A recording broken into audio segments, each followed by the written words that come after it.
आज हम इब्रानी में अल्फ़ाबेट सीखेंगे। और यहाँ जैसे आपको दिखाई दे रहा है अल्फ़ाबेट ये राइट से लेफ्ट होते हैं, जबकि हिंदी और इंग्लिश में हम लोग लेफ्ट टू राइट लिखते हैं। तो पहला अक्षर है, पहला अल्फ़ाबेट है ये अलेफ, जिसको मैं यहां लिखता हूं अलेफ। और दूसरा अक्षर है बैत। इसी को अगर इंग्लिश में हम लिखें या हिंदी में तो अलेफ,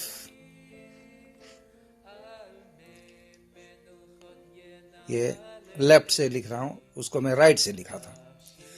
पहला अक्षर अलेफ, उसको जब ग्रीक वालों ने कॉपी किया तो अलेफ को उन्होंने अल्फा बना दिया और बैत को उन्होंने बीटा बना दिया। अल्फा बैत। तो पहले दो अक्षरों को मिलाते हैं अलेफ और बैत को, तो उससे बनता है अल्फाबेट, एक शब्द बनता है। और यही अल्फाबेट को सारी दुनिया वाले इस्तेमाल करते हैं और कहते हैं कि हमारा अल्फाबेट है, भले ही उनका अल्फाबेट दूसरा हो। तो ये अब हमको पता लग गया कि अल्फाबेट जो शब्द आया है वो इब्रानी के पहले दो अक्षरों से आया है। तो मैं इसको मिटा देना चाहता हूं और फिर से हम लिखते हैं ए अलेफ और ये है बैत। हर अक्षर का हिब्रू में एक मतलब होता है और यहां दो अक्षर हैं, एक है अलेफ है, दूसरा है बैत। अलेफ का मतलब होता है स्ट्रॉन्ग, पावर, लीडर या फिर अलूफ। अलूफ का मतलब होता है एक अकेला, जिसकी तुलना किसी से नहीं की जा सकती। और बैत का मतलब होता है घर। तो अलेफ और बैत से जो शब्द बना है वो है आब और अब्बा। इब्रानी में बहुत मायने की इंपॉर्टेंट शब्द है अब, आब, अब्बा। अब्बा मतलब फादर होता है और फादर जो होता है वो घर का, बैत मतलब घर है, तो घर का स्ट्रेंथ, घर का लीडर, घर का अगुआ फादर होता है। और वो बिल्कुल अक्षरों के अर्थ के अनुसार ये शब्द बना हुआ है। अब एक चीज इसमें है कि जैसे अक्षरों का मतलब है वैसे ही अक्षरों का एक नंबर भी है। तो अलिफ का नंबर 1 है और बैत का नंबर 2 है। अगर हम इन दोनों को मिलाते हैं तो इसका नंबर बन जाता है 3। बाद में हम देखेंगे कि हम इनमें ये नंबर क्यों जोड़ रहे हैं।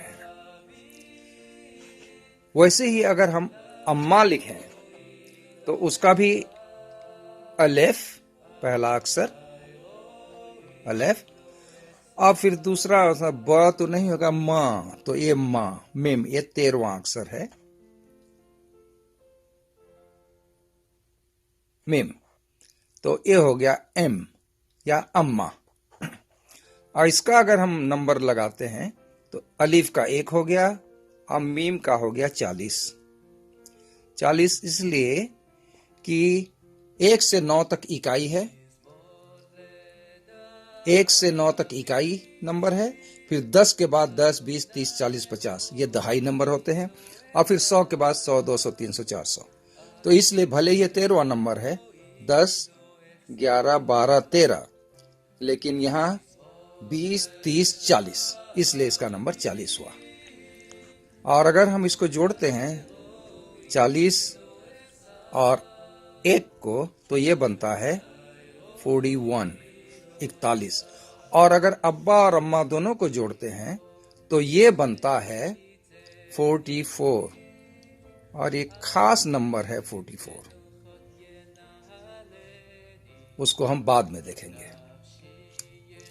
जब यहोवा ने आदम को बनाया तो उसने उसको नर और नारी करके बनाया।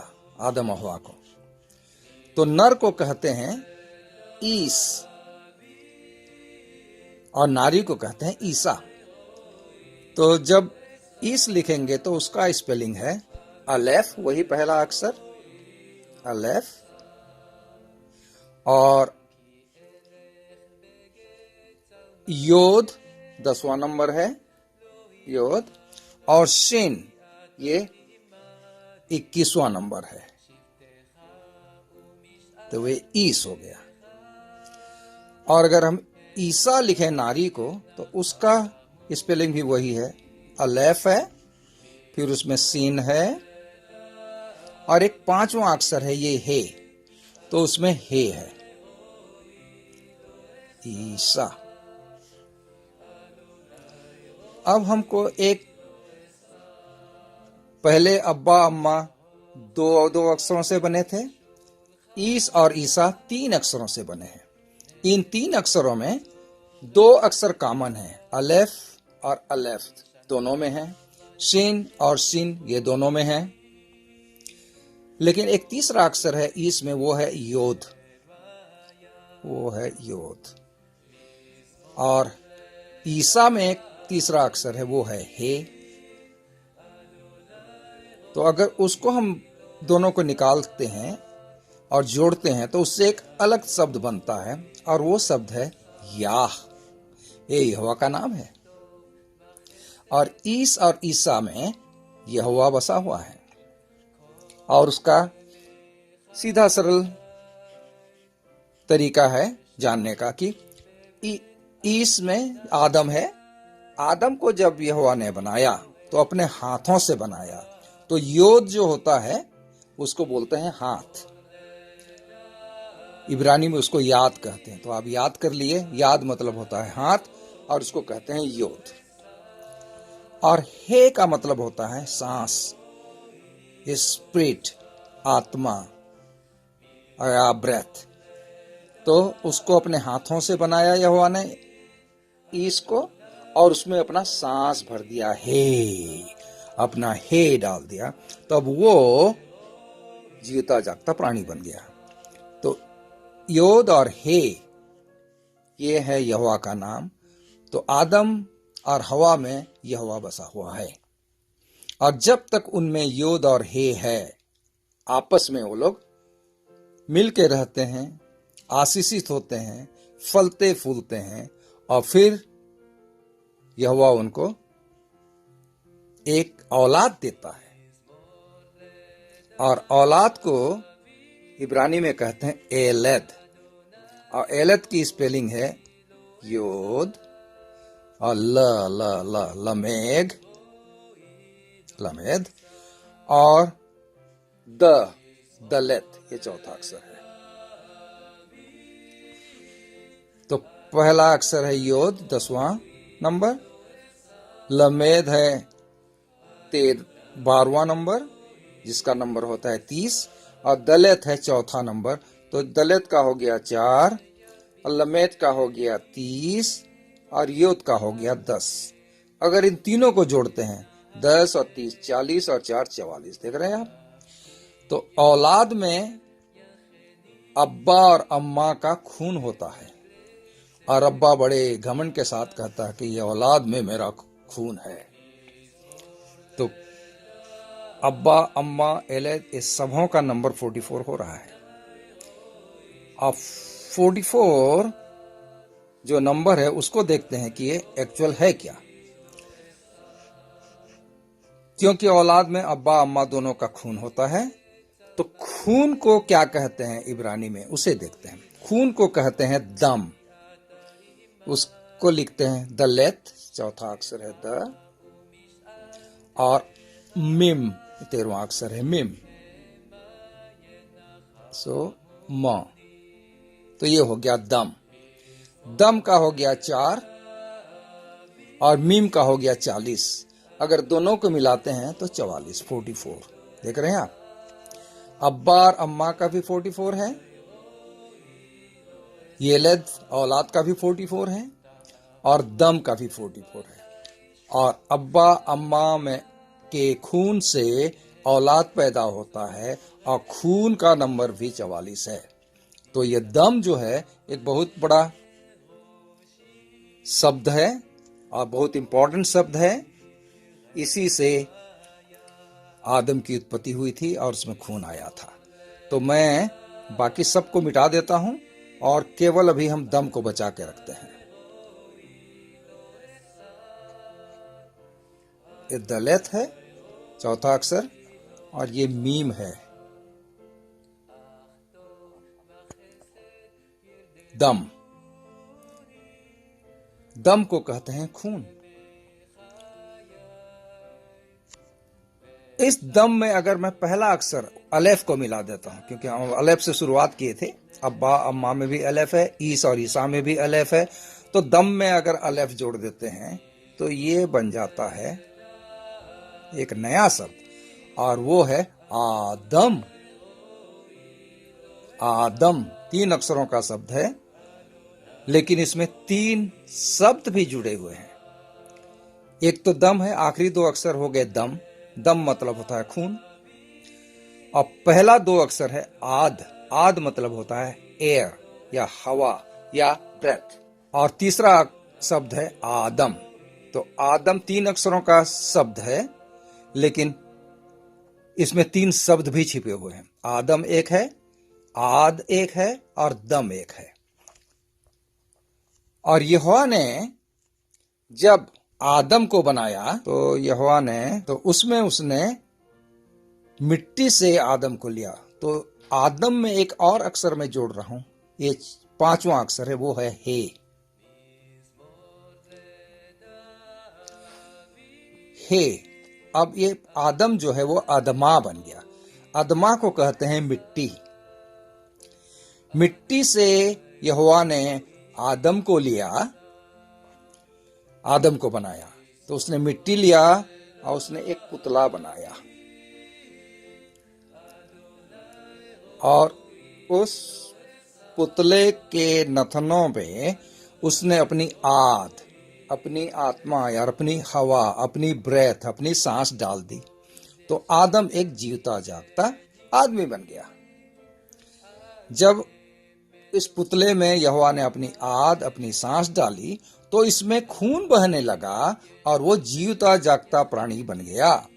आद डाला, फिर उसमें दम आ गई, और जो अदमा है वो एक आदमी बन गया, आदम बन गया। फिर आदम अपने मस्ती में लग गया, और मस्ती करने से इस दुनिया में पाप आया। तो पहला आदम जो है उसके द्वारा पाप आई, और पाप के द्वारा मृत्यु आई। यहोवा को ये पसंद नहीं था। उसने कहा कि मेरा प्लान तो मेरे क्रिएशन को मारने का नहीं है, लेकिन आदम ने तो मौत ले आया।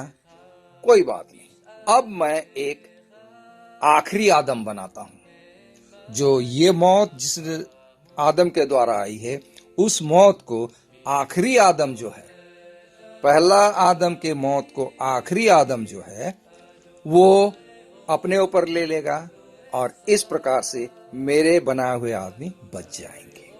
तो यहोवा ने पहले आदम के पाप के द्वारा आई मृत्यु से बचाने के लिए आखिरी आदम को क्रिएट किया, और आखिरी आदम जब आया हमारे यहाँ, तो फिर उससे हमारे सारे पाप धुल गए, क्योंकि उसने वो काम किया सलीब पे। सलीब पे उसने अपना दम, ये जो दम है वो उसने बहाया।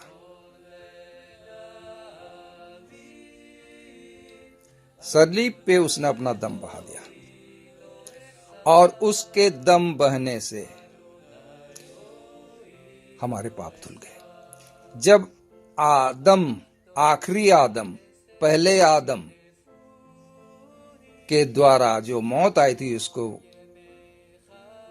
अपने ऊपर लेने के लिए अपने पूरा दम बहा दिया, और उसका जब सारा दम निकल गया, तो उसने अपनी आद, अपनी आत्मा पिता को सौंप दिया, और वो खुद मौत को गले लगाया कि उसके मौत से हमें जिंदगी मिली, उसके कुर्बानी से हमें नजात मिली। तो पहला आदम और आखिरी आदम, ये दोनों एक ही शब्द आदम में छिपे हुए हैं। हमने देख लिया, पहला आदम में पहले आद डाला तो उसमें दम बहा, फिर वो जिंदा हो गया, जिंदा आदम बन गया और उसके द्वारा मौत आई। लेकिन आखिरी आदम जब आया तो उसने सलीब पे अपना दम बहाया और सारा दम जब निकल गया, उससे हमारे सारे पाप जब धुल गए, तो उसने आखिरी में अपनी आत्मा, अपनी आत्मा को यहोवा को दे दिया और हम उसके मौत से हमको जिंदगी मिली और हम अब मौत के शिकार नहीं है। मौत से हमें डर नहीं, क्योंकि मौत के बंधन को आखिरी आदम ने तोड़ दिया जो पहले आदम ने किया था। तो आदम के अंदर में ये सब चीजें छिपी हुई हैं। तो इस प्रकार से हम अल्फाबेट सीखते जाएंगे और अक्षरों के द्वारा हम देखेंगे कि अक्षर जब जुड़ते जाते हैं उससे शब्द बनता है, शब्द के द्वारा फिर कैसे सृष्टि की रचना होती है। 22 अक्षर पढ़ते पढ़ते हमको काफी बाइबल का रिवीजन हो जाएगा और हम सीख जाएंगे कि इसको क्यों वर्ड ऑफ गॉड कहते हैं। अब वर्ड बनाना सीखेंगे और आज का वर्ड है आदम। तो आप लोग कृपया घर में कोशिश कीजिए, जैसा मैं लिख रहा हूं वैसे लिखने की प्रैक्टिस कीजिए और अल्फाबेट से परिचित हो जाइए, क्योंकि जब आप 22 अल्फाबेट सीख जाएंगे तो आपको बड़ा आसान हो जाएगा। लेकिन नोटबुक लेकर के अगर साथ में अगर लिखना भी शुरू करें, ऐसे लिखते जाएंगे टूटी फूटी, तो आपको याद हो जाएगा ये अल्फाबेट और उसके जोड़ जोड़ के उसको कैसे, अक्षरों को जोड़ के शब्द कैसे बनाया जाता है वो भी आप सीख जाएंगे। जब तक दूसरा लेसन में हम जाएंगे तब तक के लिए हम आज इसको बंद करते हैं और इसके पीछे मैं एक दूसरा वीडियो दे दूंगा जिससे सारे अल्फाबेट होंगे, उनके अक्षरों के मतलब होंगे और उनके नंबर होंगे, गमात्रा, तो उसको भी देख लीजिएगा। आज के लिए इतना ही। जब तक फिर न मिलें तब तक के लिए लहित्रोत।